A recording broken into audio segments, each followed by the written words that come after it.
രോമാവൃതമായ ഭീമൻ ശരീരവും കൂർത്ത കൊമ്പുകളുമായി കോടാനുകോടി വർഷങ്ങൾക്ക് മുൻപ് ഭൂമിയിലെ ധ്രുവപ്രദേശങ്ങളിൽ ജീവിച്ചിരുന്നവരാണ് മാമത്തുകൾ.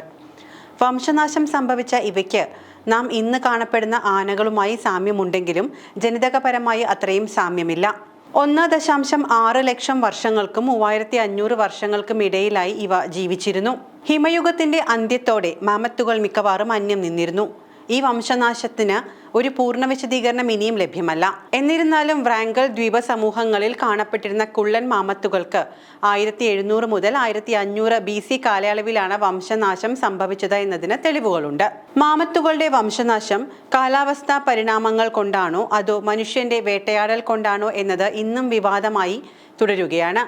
മറ്റൊരു കാരണമായി പറയുന്നത് പകർച്ചവ്യാധി മൂലം മാമത്തുകൾ കാലഹരണപ്പെട്ടു എന്നാണ്. എന്തായാലും എങ്ങനെയാണ് മാമത്തുകൾക്ക് വംശനാശം സംഭവിച്ചത് എന്നതിന് ഇനിയും ഒരു വ്യക്തത കൈവന്നിട്ടില്ല.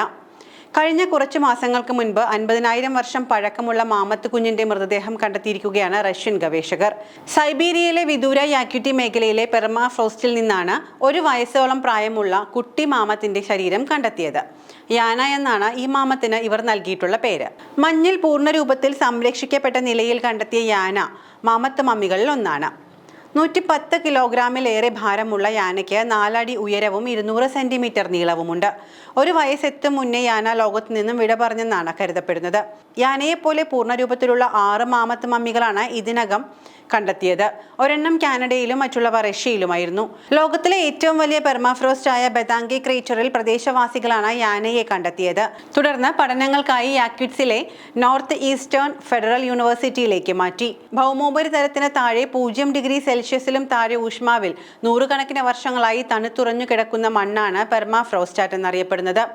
മണ്ണും മഞ്ഞും ഇടകലർന്ന മേഖലകളാണ് പെർമാഫ്രോസ്റ്റുകൾ.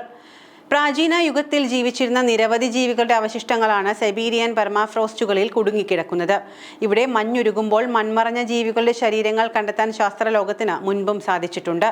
അതേസമയം വൂളി മാമത്തുകളെ 4 വർഷങ്ങൾക്കുള്ളിൽ പുനരുജ്ജീവിപ്പിക്കാൻ സാധിക്കുമെന്ന് അവകാശപ്പെടുകയാണ് കൊലോസൽ ബയോസയൻസ് എന്ന കമ്പനി. ലോകത്തിലെ ആദ്യത്തെ ഡി എക്സ്റ്റിങ്ഷൻ കമ്പനി എന്നാണ് ഇവർ സ്വയം വിശേഷിപ്പിക്കുന്നത്. വംശനാശം സംഭവിച്ച ജീവികളുടെ കോർ ജീനുകളെ പുനരുജ്ജീവിപ്പിക്കാനുള്ള രീതി വികസിപ്പിച്ചെടുത്തതായാണ് കമ്പനി അവകാശപ്പെടുന്നത്.